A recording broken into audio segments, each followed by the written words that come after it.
often do more harm than good. And the worst part? These myths can keep us stuck, working hard but getting nowhere. So, let's explore a few of them together. One of the biggest myths is the idea that multitasking makes you more productive. You've probably heard people say things like, "I'm great at multitasking," or "I can do 5 things at once." But the truth is, our brains are not made to focus on many things at the same time. What we call multitasking is usually just switching quickly from one thing to another. And each time we switch, we lose focus. We waste time. We make more mistakes. It's like trying to write an email while watching TV and talking on the phone. You're doing a lot, but are you doing any of it well? There's a good idiom for this: spinning your wheels. Imagine a car stuck in the mud. The wheels are turning fast, but the car is not moving forward. That's what multitasking can feel like. You're working, you're tired, you're busy. But in the end, you're not really going anywhere. Another myth is that being busy means you're important or successful. In today's culture, being busy almost feels like a status symbol. People say, "I'm so busy," like it's something to be proud of. It becomes a kind of busy badge of honor. But think about it. If you're always busy but not happy, not healthy, or not achieving your goals, is that really success? Being busy is easy. Being productive, being thoughtful and focused, is much harder. There's also the myth that if you're not tired at the end of the day, you didn't work hard enough. This idea is very common, especially in competitive work environments. Some people believe that unless you're exhausted, you haven't done enough. But being tired all the time is not a sign of productivity. It's often a sign of burnout. And burnout is serious. It's your body and mind telling you to stop. There's another idiom here: burning the candle at both ends. It means you're using all your energy in the morning and again at night, without giving yourself time to rest. Eventually, the candle, like your energy, runs out. Many people also believe they need to wait for the perfect time to start something important. They wait for the right moment, the perfect day, the ideal conditions. But this idea of perfect timing is a myth too. The truth is, most of the time, there is no perfect time. There is only now. Productive people don't wait. They start, even if things are messy or uncertain, because starting is what leads to progress. Not waiting, not planning forever. Here's another myth: that productive people never get distracted or never feel lazy. That's not true at all. Everyone gets distracted. Everyone has lazy days. The difference is, productive people learn to manage those feelings. They build habits that support them. They don't let a bad day turn into a bad week. They get back on track. They keep showing up. So now, let me ask you, have you ever believed in any of these myths? Have you ever thought that being busy meant you were doing a good job, or that multitasking helped you get more done? It's okay if you have. We all learn these ideas from school, work, and even social media. But once you see them clearly, you can choose differently. Being truly productive doesn't mean doing more. It means doing the right things, at the right time, in a way that works for you. It means using your energy wisely, not just to look busy, but to build something meaningful.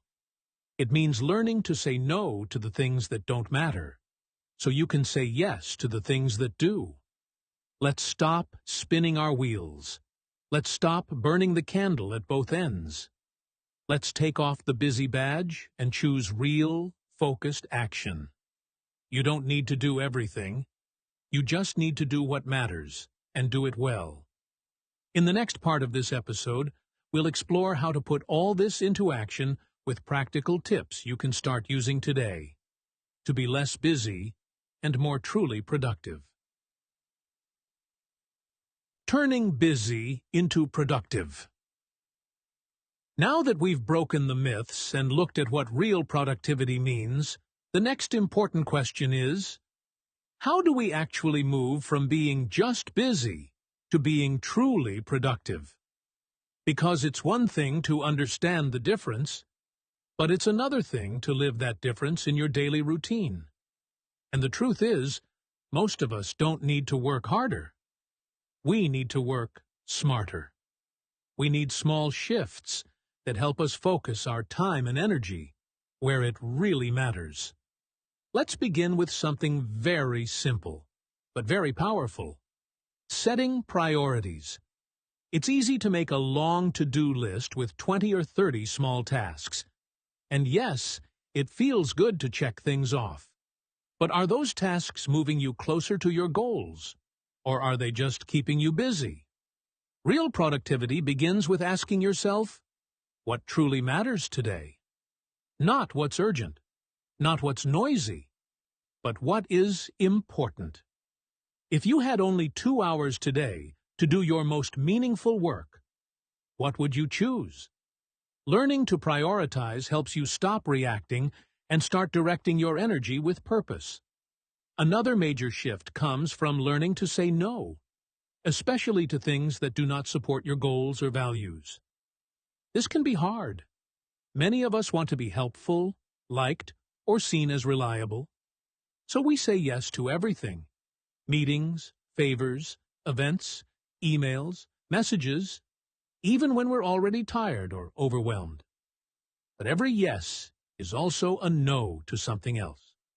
When you say yes to every small request, you may be saying no to rest, no to focus time, no to your own dreams. What would happen if you said no to something small today in order to say yes to something bigger?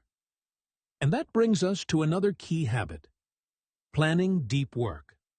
Deep work means focused, high-quality effort on one important task, without distractions. It's the kind of work that helps you make real progress. Not just answering emails or attending meetings, but writing, thinking, solving, creating, reflecting. Deep work doesn't happen by accident. You have to protect that time, even if it's just 30 minutes a day. That means turning off your phone, closing your social media tabs, and giving your full attention to one task. Think about it. When was the last time you worked for 1 full hour without checking your phone? For many of us, that's rare. But that's where the real growth happens, in silence, in focus, in presence. Now, let's talk about something deeper: the role of perfectionism and fear of failure. These are two major reasons we stay busy instead of productive. Perfectionism tells us we need to do everything perfectly. So we spend too much time planning, editing, adjusting, trying to control every little detail. But productivity is not about perfection. It's about progress. It's about doing your best with what you have, learning as you go. Ask yourself, what stops you from focusing? Is it fear? Is it the pressure to get it exactly right? Sometimes we hide in busyness because we're afraid to start. We're scared we might fail. But doing something badly is better than doing nothing at all. That's how we grow. Another good habit is to review your day or week. Take 5 minutes in the evening to reflect. What did you spend your time on? What gave you energy and what drained you? Were you busy or were you productive? This small habit helps you learn from your experience and make better choices in the future. You become more aware. You start seeing patterns. You begin to ask better questions. Over time, this creates a productive mindset, one that helps you stay calm, clear, and focused, even when life gets busy. And remember, all of these changes take time. You don't need to become perfectly productive overnight. Start small. Choose one tip that feels right for you. Maybe setting priorities or planning deep work. And try it this week. Reflect on it adjust it. Build it into your routine. Step by step, you'll move from just doing things to doing the right things, with purpose, with clarity, and with confidence. Let's be honest. Being busy can feel easier. It keeps us moving. It keeps us distracted. But being productive means facing ourselves. It means choosing focus over noise. It means letting go of perfection and choosing progress. And that's not just about getting more done. It's about creating a life that feels meaningful and aligned with who you are.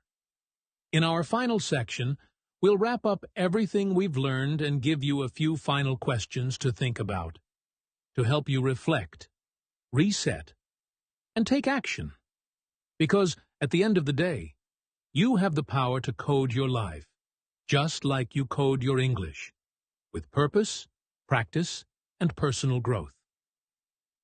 So, let's take a deep breath together and look back on everything we've talked about today. It's been a full conversation, but a meaningful one, because the difference between being busy and being productive is more than just a detail. It's actually a reflection of how we live, how we think, and how we grow. We started with a simple but powerful question. Are you really busy, or are you productive?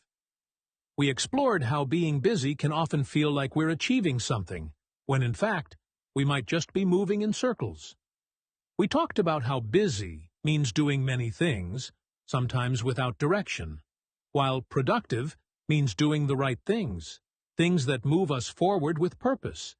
It's like the difference between running on a treadmill and walking toward a destination. One keeps you in place, the other takes you somewhere. We also looked at why we stay so busy. There's a kind of comfort in being busy. It helps us avoid difficult thoughts or decisions. It gives us a sense of importance. But we also saw the hidden costs, the burnout, the stress, the feeling of being overwhelmed or stuck on autopilot. We asked the hard questions.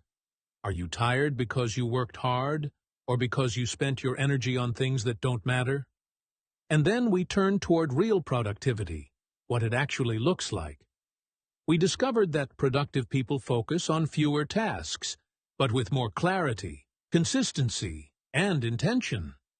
We shared ideas like setting priorities, protecting deep work time, and even learning to say no. We faced the truth that perfectionism and fear of failure can block us from real progress, and that sometimes being busy is just another way to hide from our potential. So now, before we end this episode, I want to invite you to pause for a moment and ask yourself, what will you do differently this week? Not next year, not when your schedule is perfect, but this week. Is there one small change you can make to move from busy to productive? Maybe it's turning off your notifications for 1 hour. Maybe it's writing down your top 3 priorities for the day. Maybe it's saying no to one task that's not serving you anymore. And if you're not sure where to start, try something simple. Journal about your habits. Take 10 minutes tonight or tomorrow morning. Ask yourself, where does my time really go? What activities give me energy? What things make me feel stuck or distracted? This kind of reflection doesn't just help your productivity. It helps you learn about yourself. And that's what real growth looks like. Remember, you don't have to change everything all at once. Progress is built on small, consistent steps. And the more you practice being productive, not just busy, the more you'll feel in control of your time, your energy, and your life. Thank you for spending this time with me here on Code Your English. I hope today's episode gave you not only some helpful English listening practice, but also a new way to think about your habits, your goals, and your focus. You have the ability to shape your days, and when you shape your days, you shape your future. So, what's your next step? Take it with courage. Take it with clarity. and always keep learning. Until next time, take care. And remember, it's not about doing more. It's about doing what matters.